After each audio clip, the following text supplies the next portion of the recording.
एक आदमी जिसके पीछे 45,000 लोगों का समर्थन हासिल है, 45,000 वोट लेता है, उसको पुलिस वाले जिस तरह से सड़क के ऊपर लेकर जाते हैं, एक रैली निकालकर, एक जुलूस निकालकर है तो उसको लेकर जाते हैं। उनकी मंशा यही है कि उसको किसी तरह से कमजोर करना और पार्टी को जलील करना, पार्टी को नीचा दिखाने के लिए।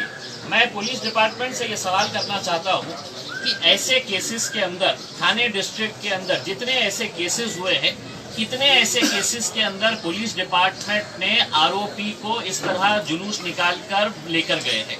और लेकर जाने की भी एक तरीका होता है कि कोई पुलिस वाला पीछे से पैंट पकड़ा हुआ है, कोई ये, जबकि सुप्रीम कोर्ट के गाइडलाइंस है, जबकि नेशनल ह्यूमन राइट्स कमीशन की गाइडलाइंस है कि आप ये आरोप सिद्ध नहीं हुआ है।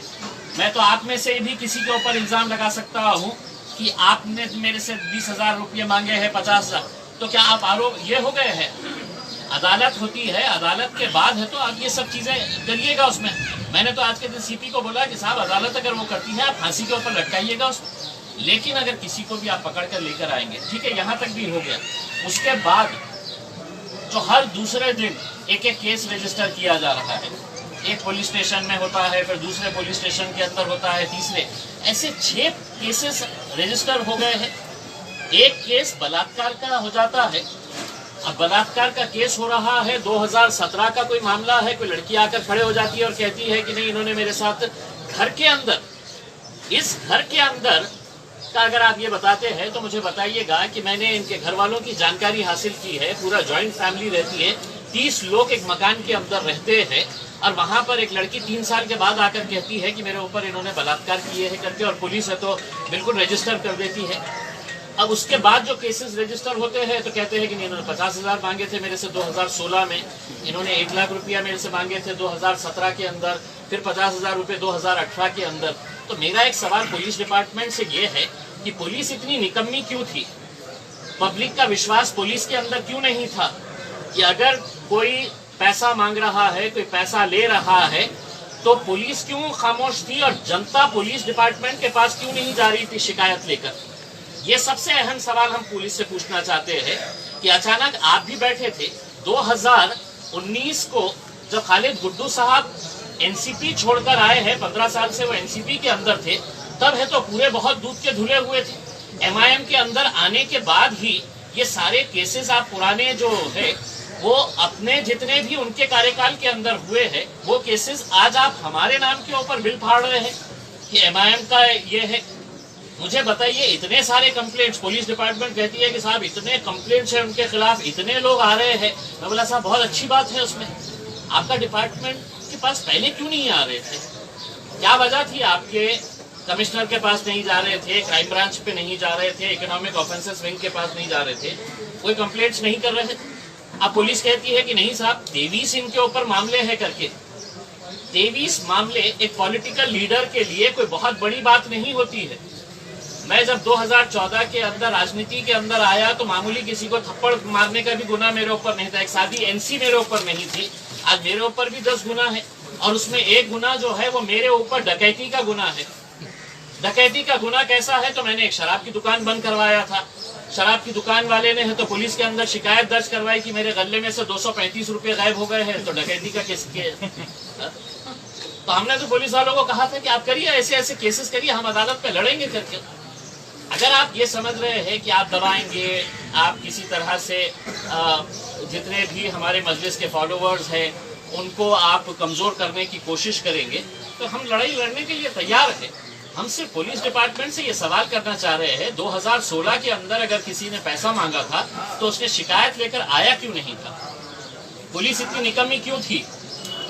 पुलिस उस वक्त अगर कार्रवाई करती थी तो हमको भी समझ में आता था। ये अचानक आने के बाद आपको 50,000 रुपये के लिए मेरे हिसाब से कम 200 पुलिस वाले आ गए थे, पूरा छावनी की तरह से आपने ये कर डाले थे।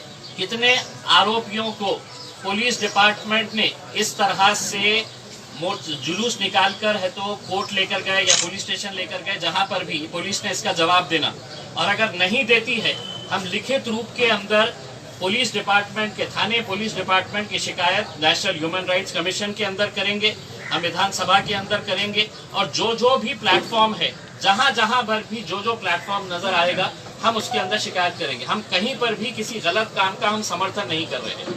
अगर आपने आरोप लगाया है आप उसको सिद्ध करिए, हम आपको सर आंखों के ऊपर उस फैसले का, अदालत का जो भी फैसला आता है हम उसको कबूल करेंगे।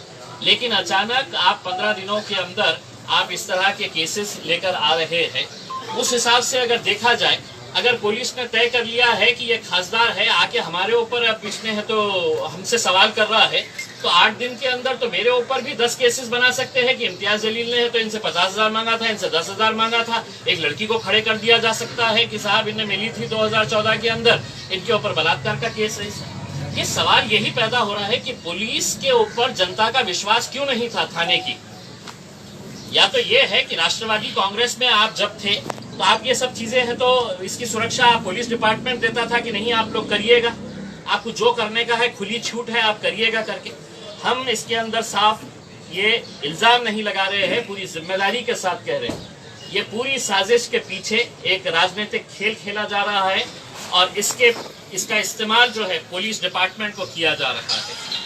और राजनीति का मतलब ये है कि राष्ट्रवादी कांग्रेस का एक मंत्री इसके अंदर पूरी तरह से शामिल है, समाजवादी पार्टी के लीडर्स इसके अंदर शामिल है, जिन्होंने जिस दिन ये हुआ था उस दिन एक ट्वीट किया था कि अगर हमसे कोई टकरा, क्या है वो ट्वीट का मैसेज किया था सर, तो जिस तरह की भाषा का इस्तेमाल किया गया था, हमारा ये कहना है कि हम हारेंगे, लड़ेंगे, जीतेंगे, जो भी होगा उसमें, लेकिन आप हर वक्त सिर्फ इस तरह के नजरिए से देखेंगे कि नहीं साहब MIM मजबूत हो रही है, मुमरा में मजबूत हो रही है, भिवंडी में मजबूत हो रही है, तो उनको किसी तरह से कुचला जाए। तो हम पुलिस डिपार्टमेंट को ये कहना चाहते हैं कि आप वर्दी में होंगे, हम पुलिस डिपार्टमेंट की बहुत इज्जत करते हैं। मैं खुद पुलिस कमिश्नर साहब को, एडिशनल कमिश्नर साहब को पर्सनली जानता हूँ।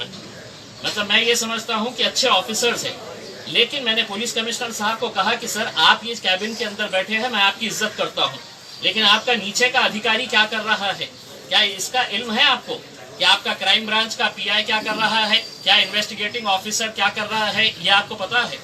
पुलिस डिपार्टमेंट की भी जवाबदेही होती है। पुलिस डिपार्टमेंट का मतलब ये कतई नहीं है कि हम वर्दी के अंदर है तो हम कुछ भी कर सकते हैं। पुलिस के लिए भी कानून है, जो कानून मेरे लिए बना है वही कानून पुलिस डिपार्टमेंट के लिए भी है। ऐसा नहीं है कि पुलिस डिपार्टमेंट अपनी मनमर्जी के हिसाब से किसी को भी कौन से भी केस के अंदर डाल सकती है। तो हमारा यही कहना है कि हमने लिखित रूप के अंदर पुलिस कमिश्नर साहब को हमने एक मेमोरेंडम दिया है और उनसे ये कहा है कि जो भी, और मैं आपके ज़रिए ये इन्वेस्टिगेटिंग ऑफिसर को और क्राइम ब्रांच के या जो ऑफिसर्स इसके अंदर इन्वॉल्व है उनको ये बताना चाहता हूँ एक खासदार की हैसियत से कि कई इंस्पेक्टर्स के ऊपर कार्रवाई हुई है, इनके प्रमोशंस रुके हुए हैं, इनके ऊपर है तो एक्शन लिया गया है।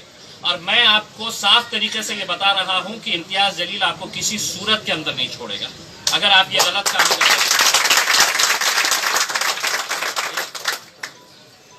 ये गलत काम अगर होगा तो हम किसी सूरत में नहीं।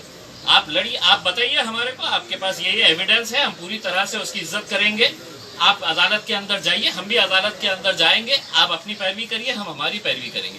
लेकिन इस तरह का ये हरकतें जो हो रही है यहाँ पे, ये साफ तरीके से हमारा एक फाइनल एनालिसिस यही है कि किसी राजनीतिक पार्टी के दबाव में आकर यहाँ का पुलिस डिपार्टमेंट काम कर रहा है और पुलिस डिपार्टमेंट को भी इसकी जवाबदेही देनी पड़ेगी।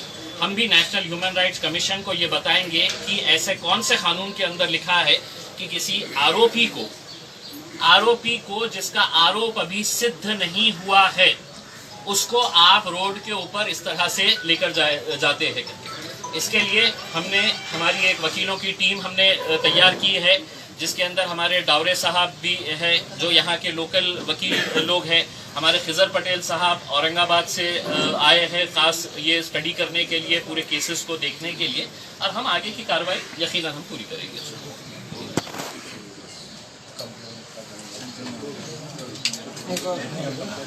ठीक है।